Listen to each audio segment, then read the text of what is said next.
representer, man, and this is True Masculinity Podcast, man. Come up with another live stream this morning, man. Yes, sir. Yes, sir. Yes, sir. Hit that like button. Tap in. We're gonna get some folks piled in here. We're gonna have a good conversation this morning. And man, we're gonna get to it this morning. You understand?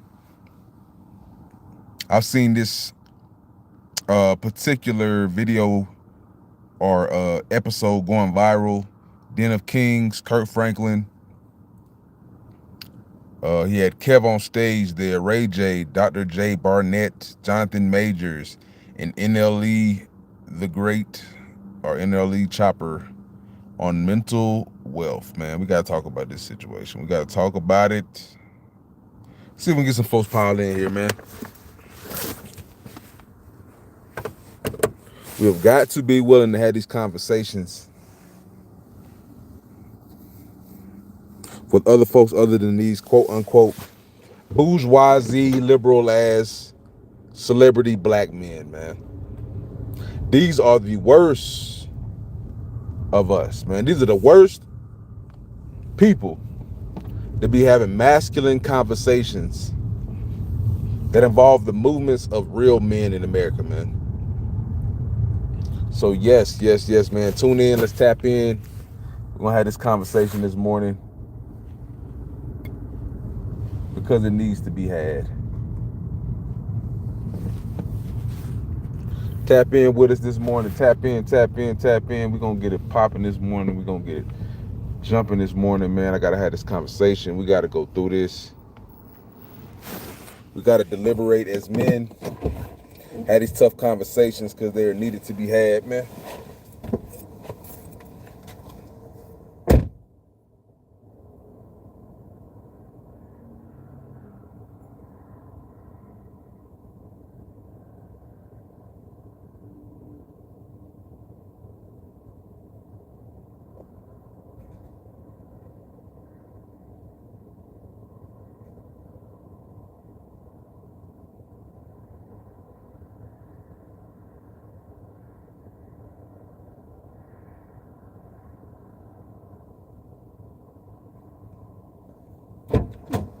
Yes, sir.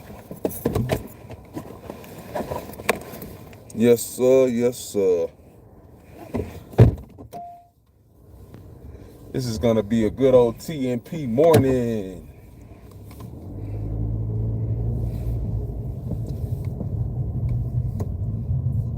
It's going to be a good old TNP morning, a good day to do a good old podcast, live stream.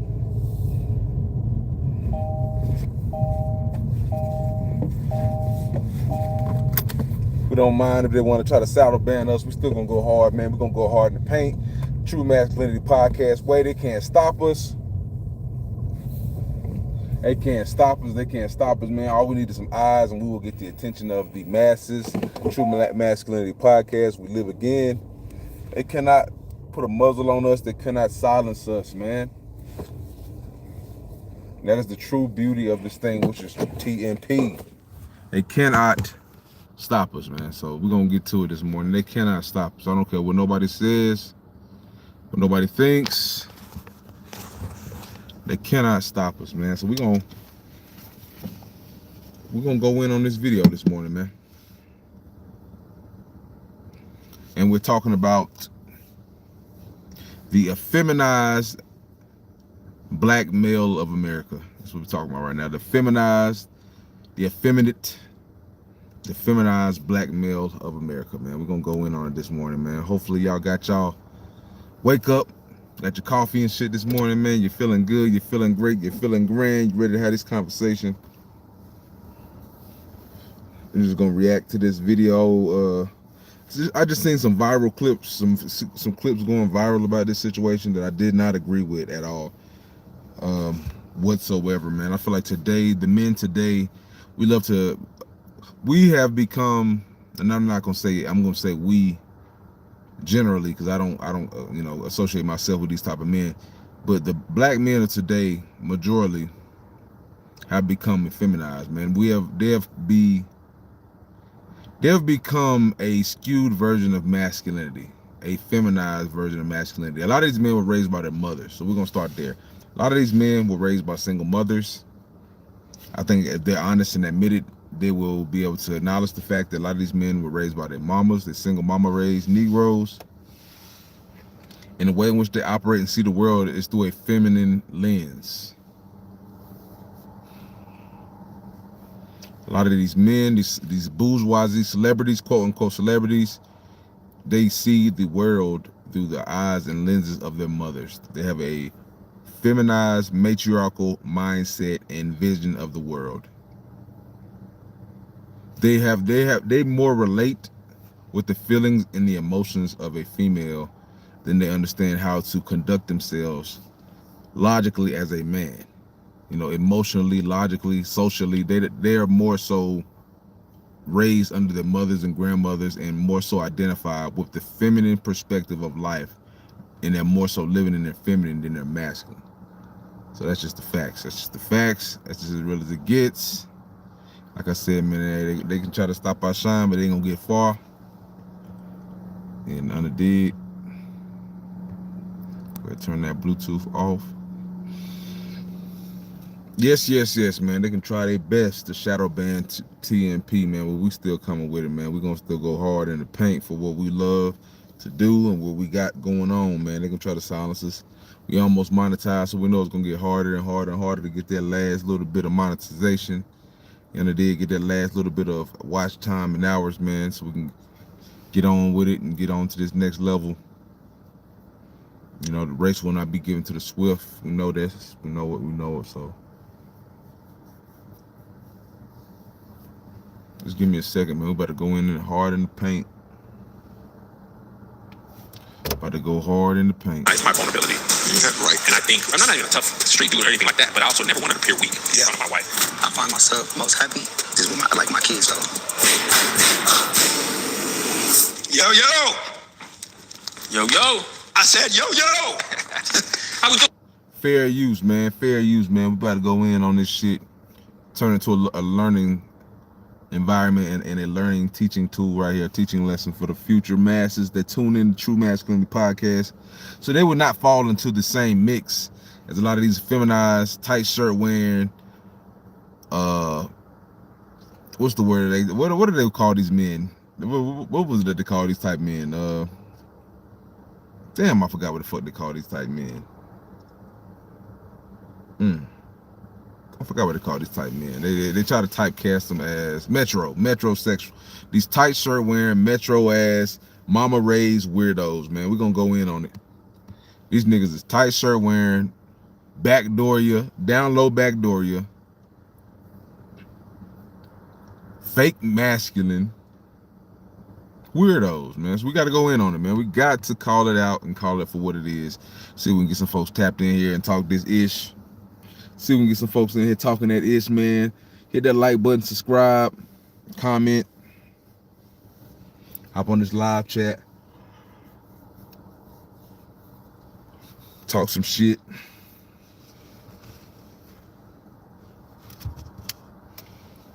We are not above the bullshit on True Masculinity Podcast, man. We're trying to see if we can get some folks tapped in on in here. You know we are not above the bullshit, man. Okay. What's up, King? How you doing, man? Oh, when that Roma. You never miss. You never miss. It's to me. The 4 ounce? I got you. What's up, Chef? You said, God got me? I got me. No, man, that's me, man. Tell King, got some angels around him. Yeah. Who cares? I need you to stop. Leave me alone. You make fun of me if I came here with a little belly. What's up, thespian? What's up? You know, some people are actors. And some people are thespians. What's up, mate? What's up, man? What's up, King? What's up, Dallas? What's up, hometown? It's a chef. Yo, man, Jonathan Majors, incredible. That's in the league. That's Doc right there, man. Let's come. Yo, man, that's Ken. Yes, sir. Yo, man, how you doing? First of all, I want to address the fact the dude in the green has a goddamn Daphne ass, like what is it? Daphne off the off Scooby-Doo ascot neckwear, whatever the hell this shit is, man. I'm trying to tell you, man, they are trying to slowly degrade the fabric of masculinity in America, man. You see these quarterbacks, Caleb Williams painting fingernails. You see the wide receiver from Alabama painting his fingernails. You see McClain for the 76ers painting his fingernails, man. They are slowly but surely trying to degrade the standards and the bar which has been set as far as the standards and the optics of what masculinity is in America, man. Slowly but surely they are degrading and peeling back that layer of what it means to really live in your masculine energy.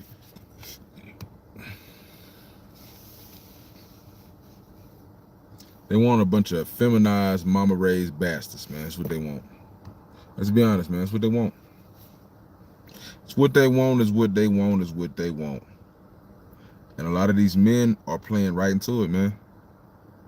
For the bag, because maybe they've been indoctrinated, because maybe they was raised by their mothers and they've been indoctrinated. Who knows, man? So we got to get this cat out the bag as far as what's going on in the community. Stop hiding the bullshit, man. I'm feeling fabulous. Thank you for coming through, man. No, man, we got real food. I promise you. This is not. I did not have y'all come out here just to do this. I don't know if me and Doc can survive on this. No. I promise you. I told Rick. I got it for real now. What are you? I'm 270 now. This is cool. No. I promise we got some good food. We got drinks. We got some conversation. It's gonna be. Is that true? This what I've been knowing since he was young. I've been knowing this one young. I'm so proud of you, man. How you doing, man? I'm doing good. Come on, Anthony, man. This is Jonathan. What's up, bro? Yes, sir. Respect. Chef. Respect. NLE. Yes, sir. Yeah, man. Yeah, man. Yes, sir. Yes, sir. Yo, man, this is special. This is special. I promise you, I got some food for you. I promise I got food for you. Let's go. I got food for you. You know what, man? Food for thought. So, man, this is what you can do. Kev, do me a favor. Lead us in prayer. All right. Pray with food. Okay, Father God, in the name of Jesus, we thank you for this day, God. We thank you for this gathering of men. We appreciate this setting, God. We thank you for the food in the hands that prepared it, God. Bless there to be plenty. Nigga Ray J looking around like he the devil and shit. More than enough, God. Something to take home. We appreciate you, and we love you. And bless the conversation, God, as well. In Jesus' name, amen. And Lord says he didn't bring no money. Just let the food be enough here at the table so he won't be trying to steal my food. I mean, you got all these churches over here, man. Y'all come sit down. Y'all come sit down with me, man. Y'all come sit down. Man, I want you to know, man, that I am so honored just to have y'all here with me, man. It's like just the perspective and the life experiences that I want to learn from. You know, I want to learn from young men that have gone through so much already at a young age. You know, because some of you, even though you're younger than me, I mean, you know, you've almost had to live 2 and 3 lives just to get where you are. And then for those of you that have had to live in front of the camera and still be strong, still be powerful, and still be victorious. And I think that the conversation that as black men that we're now having across the country is how do we control and protect and save the health of our minds, the health of our emotions. And, you know, growing up in church, I've had to even erase some bad thinking, you know, because I had to learn that the teachings of Western Christianity and Jesus were not always synonymous. You know what I mean? Like, you know, like Jesus was mad cool, but a lot of stuff that we were taught ain't got nothing to do with him. And one thing that I've learned is that we don't always have the power to be able to say to people that say, you can pray that away. You can just pray that away. And it's like, I'm feeling like I'm needing a little more. And I realized when I was about 18 years old, and everybody at the table's got some creative juice in them. And I remember being about 18 years old realizing something's wrong. My highs are too high and my lows are too lows. And I felt anxiety and I felt depression. But just you didn't want to say anything because you didn't want nobody to think that, well, you know, I ain't Christian enough. You know? Can I say something about that? Man, listen, I want to open up the table to all of y'all to talk and tell me how y'all feel about this topic of black men in mental health. There's one thing you said about prayer, and this is what I realized in the community, and this is something that I was doing. And when I tell people about prayer, the relationship with God is not a one-way street. So sometimes we come to God and we always praying for things, praying for signs, praying for blessings, praying for clarity. But prayer is also a space where we sit down and supposed to listen. So if you don't have enough discernment to decipher between what voice is of God and what voice is of the other side, or even your own curated thoughts, I feel like that's when people walk astray. But one thing that God has been strengthening in my life recently is the inner voice that he's put on the inside of me to trust. So like, you know, even the way, everything I do, what I wear, what color I wear for the day, what's my words of the days, what's the things I'm looking for, all these different things come with me and my devotion to him. I created a word called tyrannical, And the radical means to me like steadfast devotion of listening to the inner voice that he places on the inside of all of us. The radical. So, and you are. I was just going to ask you how you spell that. I was just going to ask you. Yeah. Well, you know what? Let's even start off on a light side. Y'all tell me at the table, what makes you happy? What makes you have the most joy? That question, man, is to a black man, Kurt. He has to pause. Notice everybody's body language. Why is that? Because See, this is what I'm talking about right here, man. This is what I'm talking about right here. Just the victim mentality is what it is, man. The feeling that's been placed in our heads that we put handicaps on our happiness, that it's always an impediment to our happiness. That's one of the craziest things that I noticed from a lot of us today. A lot of people, they want to live in a situation, or they proclaim that they want something, but they just seem like they don't know what they want. You know, like a lot of people are unsatisfied, basically. Like they have a thirst for this world, or a thirst for things that the materials just don't satisfy it, and they're out here lost, in my opinion, in a lot of ways. And they want to find reasons why they feel how they feel, but they're just enchanted with the Western way of the world, basically. They don't take pride in the things that they say they proclaim to take pride in. A lot of folks, they say they like to provide, but it's like, it seems like it's really, they really more so focus on selfish desires. That's what they really want. They want to have their cake and eat it too. They don't want to sacrifice. And to me, that's a lot of like a feminine or a female way of thinking. I'm gonna go ahead and let this clip play, because I feel this brother, when they talk about happiness, he just, everything's conditional. It's conditional, like, and the condition in which is basically like a lot of folks, the condition that they place on their happiness is almost unattainable. So they're like a dog chasing their tail.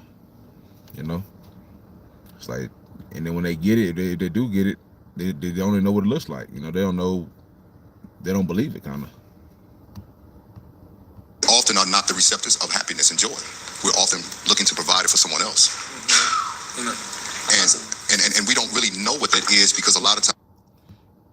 And my thing is also this: you can't provide like a lot of people think they got a God complex. In my opinion, you cannot provide happiness, and nobody can provide happiness for you.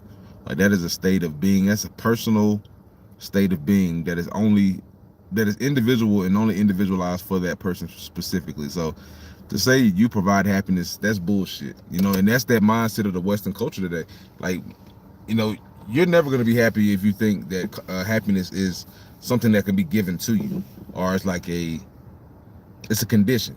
You know what I'm saying? Like, that is not what happiness is. Happiness to me is not a condition. It is a state of mind, and it's something that you choose daily. You know what I'm saying? It is a choice.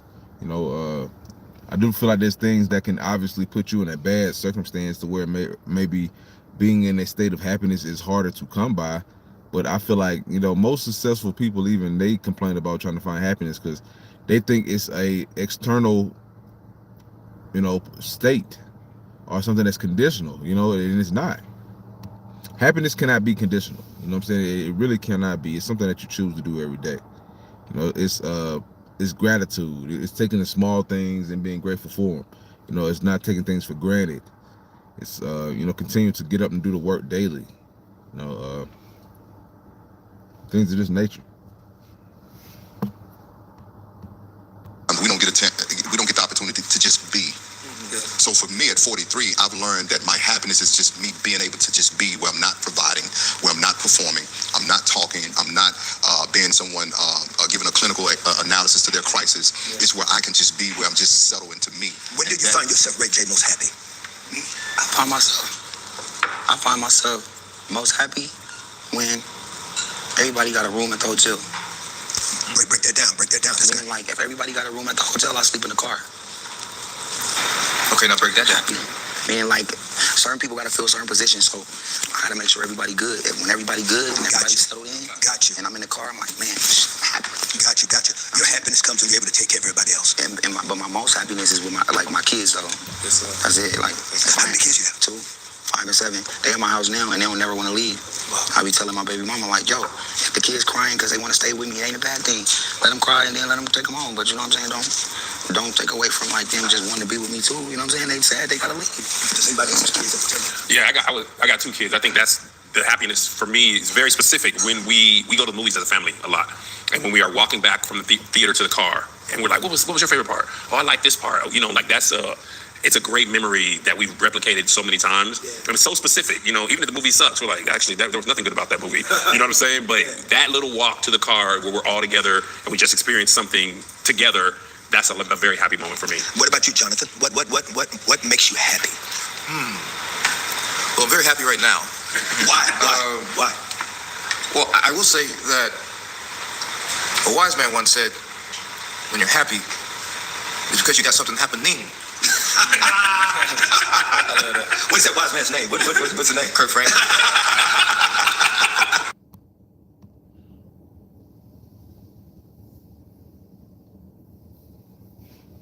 Yeah, man. Placing conditions on your happiness is never the way to be. That's just facts. Placing conditions, monetary conditions, relationship, you know, whatever it is, whatever external condition that you place on yourself to say, once I get this or obtain this, now I'll be happy, is a quick route to never be happy. That's just facts. To never even experience what the joys of being happiness is. For me, it's the small things in life that create happiness for me. I've noticed to take the small things and make them, blow them up to be great. Because that's what they are. They are great. You know, the things that you take for granted are the small things, like just breathing, you know, just breathing, just the world turning, the things that we have every day of our lives, and we just expect to be there every day. You know, food, provisions, you know, the grace of God, the Spirit of God that lives within us, you know, just protection, safety, the world having a proper ecosystem, the sun, you know, like I said, oxygen again, breathing, life, health, kids, you know, your family. That's a blessing that you know, able to be alive and wake up and be fine, you know, through the grace of God. Like, bro, you got to look at stuff like that, man. People aren't grateful today, in my opinion. Not enough people show gratitude and true gratitude today. And I feel like that is a big issue within our community, within our people, with our people today, is we do not show enough gratitude, man. Like everything has to be grandiose for us to appreciate it. And I feel like that just is not the way to go in life, in my opinion. Like, you can go that way, you know what I'm saying, and take the small or consistent things for granted. But I feel like that is one of the reasons we have so much mental health issues today. Is people, if they're not multi-platinum, you know, if they don't have roster 20 different bad bitches, you know what I'm saying, all this type of shit, then they think that they're losers, or they're lost, or they're failures, you know, or they're not happy, quote unquote happy. You know, they can't obtain happiness because they're looking at somebody else's plate, comparing their lives. As they say, I call them playing the compare me nots, comparing their lives to somebody else, you know. And you know, you got to wake up from that, in my opinion. A lot of folks got to wake up from that mindset, you know. No, it's gnarly, right? So, like,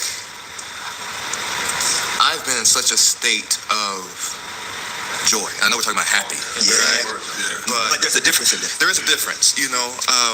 But because the joy has been so deep, I find that happiness is easily achieved. I'm kind of happy a lot of the day. Not just because of my medication. You know what I mean? Like I'm happy most of the day. Most of the time. Hold on, wait a minute.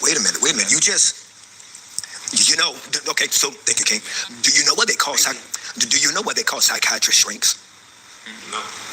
Because, you know, that's the nickname term. Yeah. For, like really, like, y'all don't know what they call shrinks? The reason why psychiatrists are called shrinks is because it is their job to shrink the problem. Wow. So when you go in with, you know, life is great. You know how you go to you go to therapy. Like, I've been going to therapy since I was 28 years old, right? And you're going, life is, and their job is to shrink the problem. Wow. That's what they call shrink. But he just did something with humor that shrunk something, and he slid it in. And did y'all catch it? Yeah. He mentioned being on medicine. Yeah. But you did it in just such a loose way. Slid it in like. Yeah, no. Let me get some. No, that was mad crazy. I know. There's often a negative connotation to when someone is medicating. And particularly in the black community. You know this, Kurt. Because, Why? Again, in the church, if you can't pray it away, definitely taking medicine means that your Holy Ghost or that your salvation. You should be ashamed of having to take medicine, in my opinion. If you allow the turmoils of this world to where you need a stimulant or upper in order to feel content or happy or joy or whatever this state of being is, or you need this fake joy to run amongst you and to, you know, probably on some type of methamphetamine and shit like this to try to, you know, to make yourself feel alive. I feel like that's not right. You know, 100%. Like, that's just my opinion. Like, that's not real happiness. It's fake. You know what I'm saying? It's a fake form of it.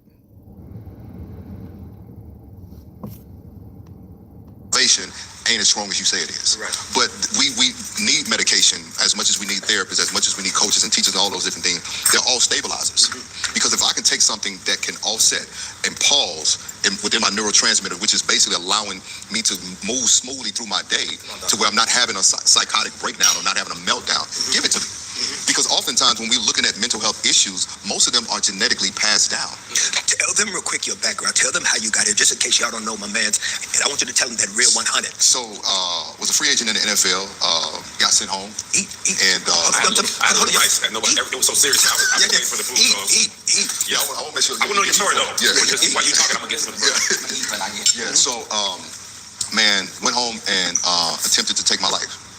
So I was a cutter. My dad was a pastor. My parents divorced, and I started cutting at 13. And every time something would happen, I would always cut. And it was funny because not funny, but my sister saying, I always wondered what was the marks on your arms when we would come see you in college, because to understand self-harm is that I was allowing myself to cause physical pain to numb the pain that I was dealing with on the inside. And then my second suicide attempt was a drug overdose. That was several years later, which after surviving, miraculously, which is how I got into going to therapy, because I stood at the altar, a bunch of Sundays hurt, and I got prayer, and sometimes deliverance works in an instant, but true healing takes place through the journey of understanding why was I cutting, what was the pain connected to it. Understanding it. That's wild, man.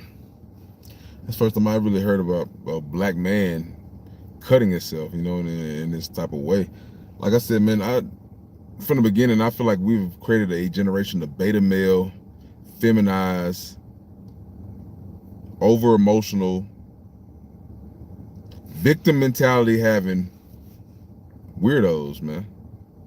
To say the least. To say the least, man.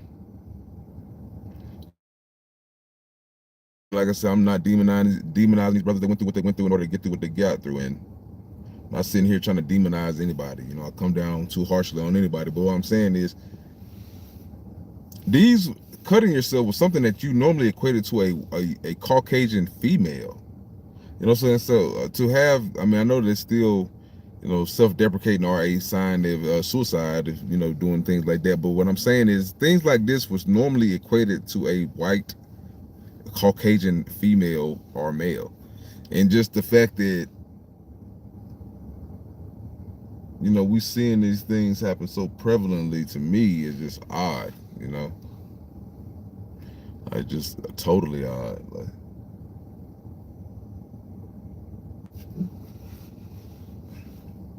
Like black men, we were once the staple of masculinity, man.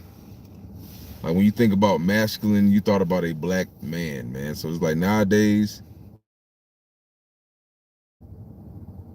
due to the liberal party, if you ask me, due to the liberal agenda, propaganda, the party, whatever you want to call it, man, due to the liberal agenda and party, a lot of these black men out here, man, they have lost the tools that they needed to, you know, maneuver through this society healthily, mentally. So it's like Jonathan Major said, he's taking pills. You know, these guys, just the way they're raised so liberally, you can tell. Like, they just, you know, they're kind of just picking up what they seen done. You know, a lot of these folks, in my opinion, that's just what they're doing. What makes you happy, King? Man, I'm gonna be 100% honest with you. That's refreshing to hear, man. For real, man. Glad you overcame that, man. Because one of the greatest gifts God give us is life. And that's one of the main things he's been teaching me with, you know. I think happiness, people trying to seek happiness in the wrong places, it just comes from gratitude. It's about being thankful for what's already around. See, now in at least Chopper, he's spitting right here.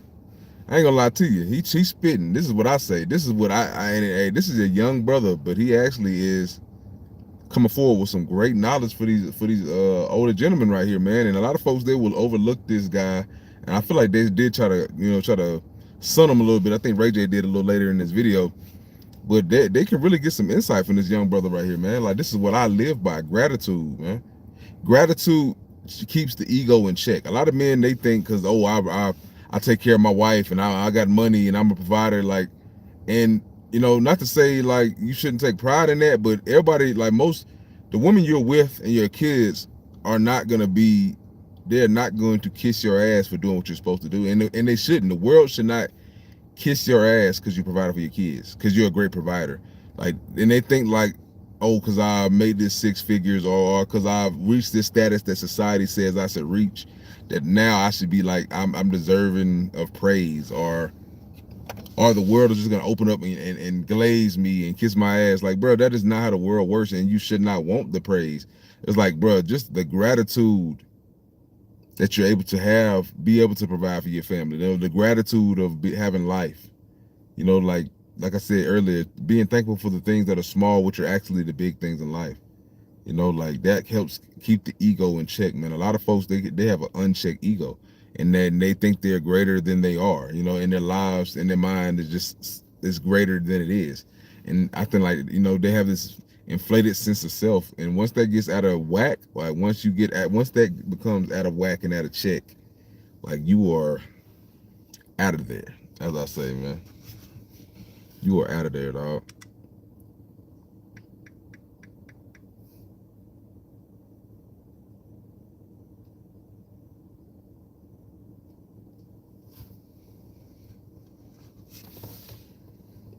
Once that ego becomes unchecked, once you start to lose gratitude for the things that come with regularity, that we sometimes lose sight of, or we take for granted. Once you lose that ego, once you lose that gratitude, I feel like the mental health goes next. Straight up. Once you're so enamored with the worldly ways of life, and you lose the gratitude for the things that are God given, that God is, these divine blessings that God gives us daily. As I said before, vegetation, food, air, the sun, things of this nature. Once you become too big for that, and it's everything is worldly, this material, that, in my opinion, that is where all the feminized mindset, as far as just being in love with, for the love of money, that is where the mental health comes from, man. Because those things alone will never satisfy the human soul and spirit, man. We are not meant to covet material things, and that's just not who we are as people. That's just, that will not satisfy us for the long run. That is not anything we can take with us to the gates of heaven. It's not important to us as a people, and it's just not. And the sooner we wake up and realize materialism is basically selling our souls to the devil, the faster we'll be able to wake up out of this spell of just being unsatisfied, dissatisfied with this world. Because you will always be dissatisfied living a worldly life. You will always be chasing the next high. You will always be chasing the prettier girl, the bigger house, the nicer car. You know what I'm saying? Whatever it is. And I feel like that is the way of the devil. And that's why a lot of our men are lost out here. A lot of our men are raised by their mamas. They're raised to love money. They're raised to let money be their guide. We see what's going on with the EBT situation today. EBT is their guide. The worldly view of life is their God. So it's not surprising when we see so many men out here just disenchanted with life right now. Because a lot of folks, wealth eludes them. So that's first and foremost. They worship wealth, but they don't got none. These guys, they've escaped it, and they've reached the celebrity mode. So their finances is not their issue at this point. It's other things, which is really the biggest things in life. It's what they're able to see at this point, because their financials are probably in a good status at this point. So now it's other things that are really taking them down, which is, in my opinion, some of the biggest things. Once we get past the cloud of the finances, then a lot of folks can really breathe. And a lot of folks don't understand the finances is the cloud. The finances are the thing that's keeping you in a pacified, destitute situation, man. keeps you spinning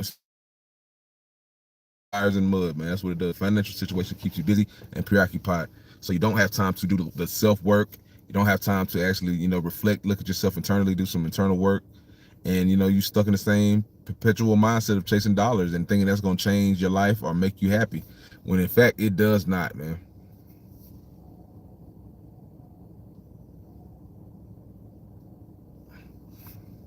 So yeah, man, I agree 100% with Chopper. Like I said right here, hey, gratitude, man. Gratitude and humility, man. And once you start to count that, you know, once you start to dim down the needs and the wants, want for nothing, and just accept and flow with what he's already providing and offering for you, that's when true happiness comes, in my opinion. Yeah. You know, one of the main things God told me is the greatest gift is life. I relate to that. I tried to take my life before. My daughter, when she was being conceived, she gave me something to live for. So, you know, happiness does come from the What children. took you to that point in your life where you felt that space where you tried to even take your own life? Man, all these black men talking about taking their lives, all I see is what I said earlier, a victim mentality, bro. A crybaby ass victim mentality, man. When I hear about people talking about trying to take their lives, that's all I hear is a crybaby ass victim mentality and the ego that's unchecked. That's what I see, man. They think they're greater than what they are. They have deitized themselves. They think that they are on the level of the higher being, in my opinion. And they feel like because the world does not acquiesce to their demands, they feel like, oh well, I'm gonna take my ball and run. And I'm just saying, like he's saying, it's funny that, I mean, check your ego. Who are you to take your ball and run? Who are you to think you're above things happening because you're successful? You know what I'm saying? Like, who are you to think that the world just kiss your ass and then fall into your bidding? You know, that's just not life. That's just not life, man. And the sooner folks realize that, the sooner folks realize the world owes us no understanding, shout out to Kevin Samuels, the sooner the world will work better for you in your favor. And I honestly believe that. I honestly do, man. You will not have such an ungrateful attitude or view of this world. You know, you will just flow through it, you know, naturally. Naturally.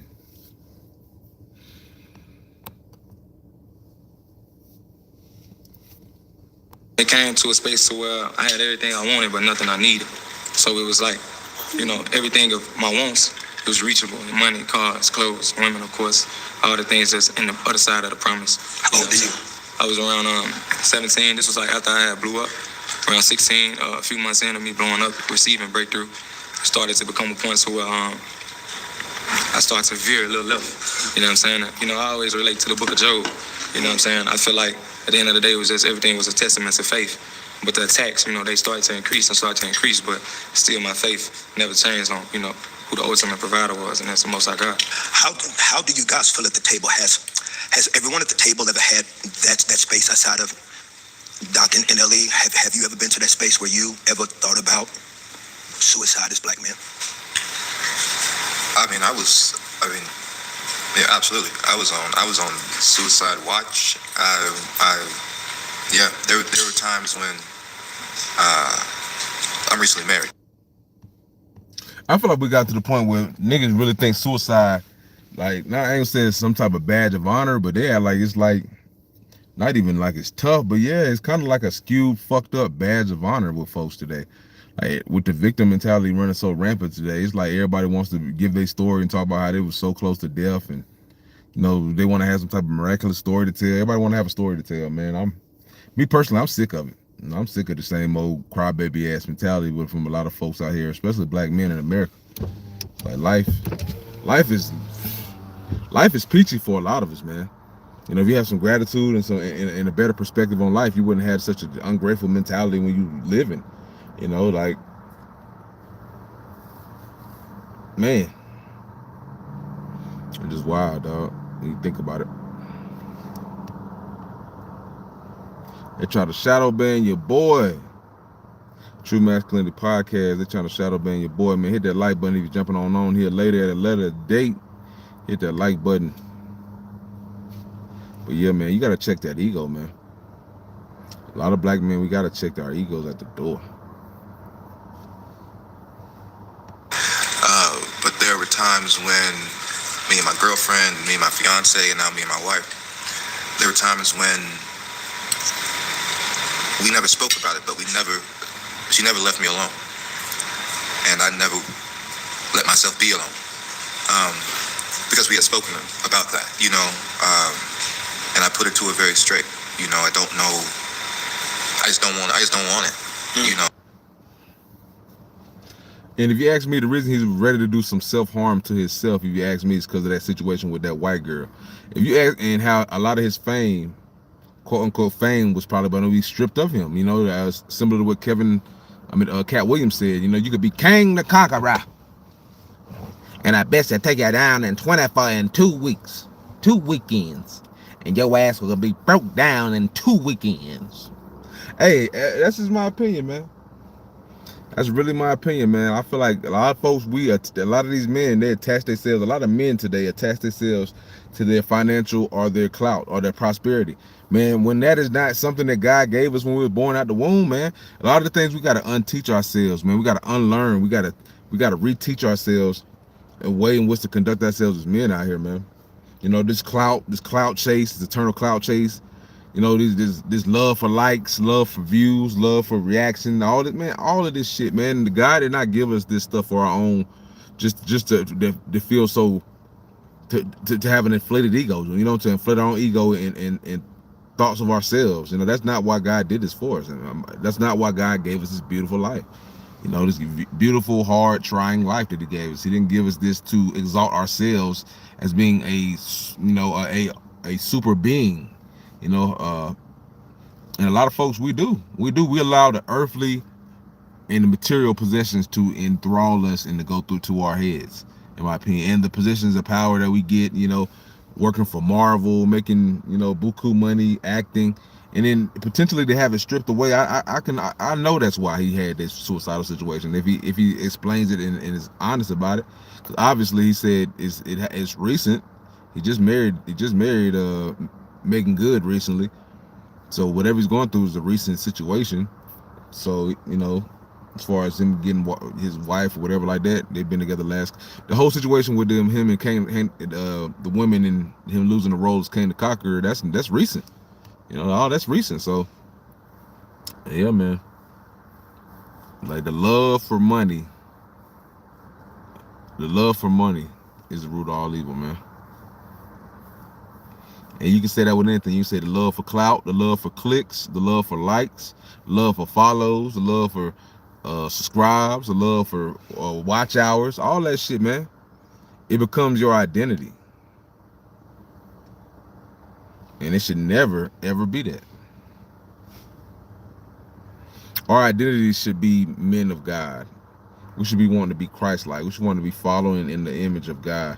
That is what our image should be. That is what we should be every day fighting to achieve. Because let me tell you, when we allow the European system of wealth and government and power to control our own, control what we see as successful, to control how we feel about ourselves, that is giving all the love and all the power and all the faith in a man-made situation and into the money. And it's showing love for money. It's showing dedication to money, obsession with money and the material gains. And that's why, like I said, a lot of folks feel empty on the inside, man. I'm talking about life, you know, I just don't want it. You know, I just don't want. What brought you to that place? Isolation. Losing that Kane the Conqueror motherfucking opportunity, and Hollywood shunning them for that little bit. That's what it was, bro.